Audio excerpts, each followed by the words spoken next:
this is he walks out, he goes, this house needs white rocking chairs on the front porch. Well, there you go. And we moved here in April, and Lowe's only carries them for Mother's Day. I learned from my nephew who works there. Yeah, so Well, how odd is that? and so that was, Like only mothers will. well, So Aaron, I hear you were moving. I want to welcome you all to the Midland Trail and to our headquarters. Thanks so much for coming on this perfect day. Could have been better if we ordered it. You know, both Larry and James are past presidents of the Midland Trail, so that's part of our connection here with the Midland Trail. And of course, the whole idea of health and fitness and tips and things is wonderful book are all part of the new look of transportation. If you notice, when the transportation bill passed, the new one is called MAP 21. I thought it was, because it's 21st century. That's why. Wait a minute. The whole focus has shifted.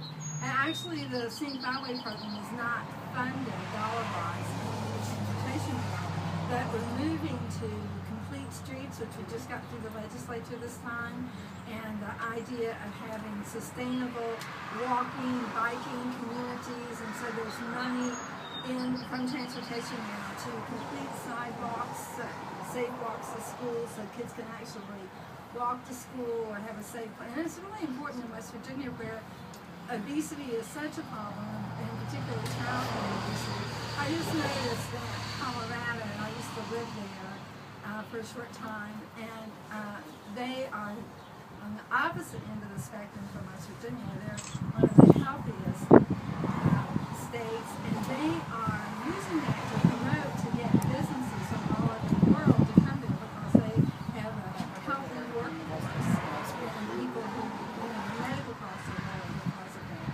So we really applaud what James is doing, and anything that draws attention to the travel and the Midland Trail. Kathy and James came up with the idea of Boomer, West Virginia, and they were out there this morning to the first launch, which was too much fun. But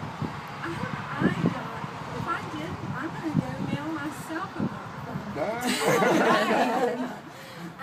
I want to introduce Larry Rowe. He's a past president of Midland Trail, and of course Malden, and all the wonderful things we started out in Malden. So take it away, then. Thank you, Miss Alice. Thank you very much.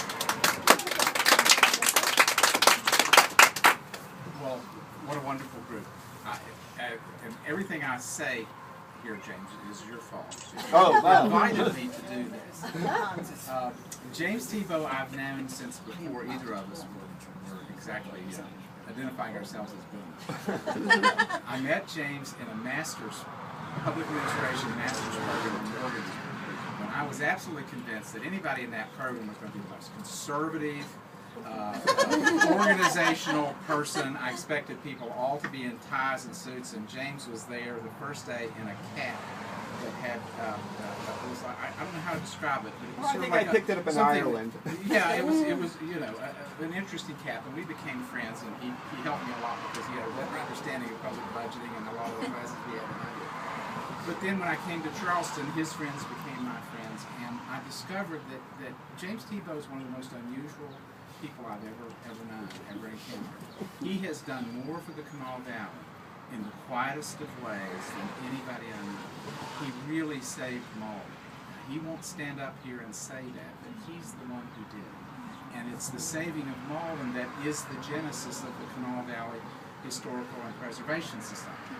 And I just recently became the vice president of that organization. So important to protecting and preserving in West Virginia. But that really wasn't what he is so well known for. But the organization of Cabin Creek Quilts, which, now that we don't have Cabin Creek with us, but when it was happening, it was such a logical thing. It's like, well, of course. I mean, we've got all these ladies out here that make quilts. Let's just organize it. How hard is that? Well, of course, on the front end of that, it was pure genius to even conceive that something like that could be done. And then to organize it and have it be so incredibly successful is a tribute to James's organizational skills, his vision, which is just, I would put you up against anybody in the world on vision, because you can see something, I just don't get it, and I have to be kind of drug along, and then I go, oh yeah, what a good idea. But James sees it from the very beginning, and has done absolutely so much. Cabin Creek was really a signature business for the Kanawha Valley, well, for all of West Virginia. I mean, I think the reason we have the quilt design down at the Cultural Center is because of James and how important his work was in getting West Virginia to accept and adopt mountain cultural values that we had. Not an easy task coming out of the 60s and 70s. People weren't really interested. There was a horrible movie called Deliverance. People weren't interested. And then Beverly Hillbillies was on our TV set. And we all laughed, and it was fun. But I did read a book, Apples from the Flood, a professor in Eastern Tennessee, who says that we are the only ethnic group that they could get away with making fun of in that way. Couldn't do it for blacks, couldn't do it for Italians, couldn't do it for anybody. Only hillbillies. But remember that James really came along and said there's value to this culture, and it's important that the state government, that individuals, that people give it value by dressing their beds with the fine goods, and not the stuff you get from later on from China and everywhere else. But authentic made goods, and the Cabin Creek label, I think, is one of the great enduring labels that we have. So James has done these things, and then he comes along with wellness, and he's working on this. And of course, that's really an outgrowth of an incredible bicycling athlete. I mean, the man who's been all over the world, and with the bicycle. I mean, literally, I don't know if you've got all that documented, but it's pretty remarkable. And of course, it's very appropriate that we start this initiative with Bike Trip today. He has got, he really brought, his efforts caused all the movement in Malden toward Booker T. Washington. Again, giving credit to a man who really gives us credit, not by what he said, but by his being a hero in his boyhood. But James also, at Cabin Creek, with funds, and we were talking about funds, with funds from the federal government, was able to construct Booker's Cabin in an authentic architectural way. Literally save the African Zion Church, which is the most important building in Malden and in West Virginia, because it's the first Black Baptist church in West Virginia. Not because of that, but because it was down in the area of where blacks lived, and was brought in 1872, just 6 years after the Civil War, 7 years after the Civil War, to the middle of Malden. It didn't have to be. The folks there wanted it, and the African Americans who were leaders of their community wanted it. And it happened. But James has saved that building, we think, we hope, to posterity. And of course also Norton House in Malden, and Hale House. John P. Hale, the most important historic character in the 19th century in the Kanawha Valley. I think in West Virginia, he gets the state capitol here. He literally gets investors to build a state capitol building to get it down here. You know, there were no government funds to build that. So it comes here, goes back to Wheeling, and then they build the fine new one that ends up burning down in 1921. But he also was a historian. His great-grandmother was the first salt maker. Actually, the first, I just read that she's the first documented European to be in the Kanawha Valley in 1755. She was captured on the coast of Blacksburg and brought by the Shawnee through on the way to Cincinnati. She escapes, follows the river, and of course it's the famous book. But he saved those for us, and not just for us, but for our children and their children. This is a very special night, and we are all especially pleased and proud to be with you. All of us, and it's remarkable. Today we're here because we get one more adventure. It's never gonna end. That's the good part. We're here with this book. It's magic. It's absolute magic, and it's unifying. It's identifying. It's warm. It's funny. It's real. It reminds us of who we are and who we can be. Not just, we talk about old age and creaking around and stuff. We really have great hope that that the best years of our lives are ahead, and the book is certainly a tribute to that. So it's a delight to be here, and I'm really happy. I'm going to buy some books and make sure that they get to my friends. And we put a plug in. Everybody, if you're a card sender, if you send somebody a birthday card, Don't do it. Send the book.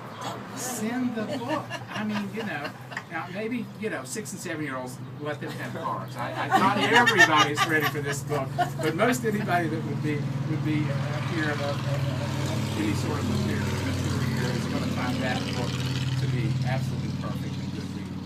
So anyway, I'm very proud to be here. Thank you, James, for so many things. I wouldn't be here because I wouldn't know any of these people probably if I hadn't met you.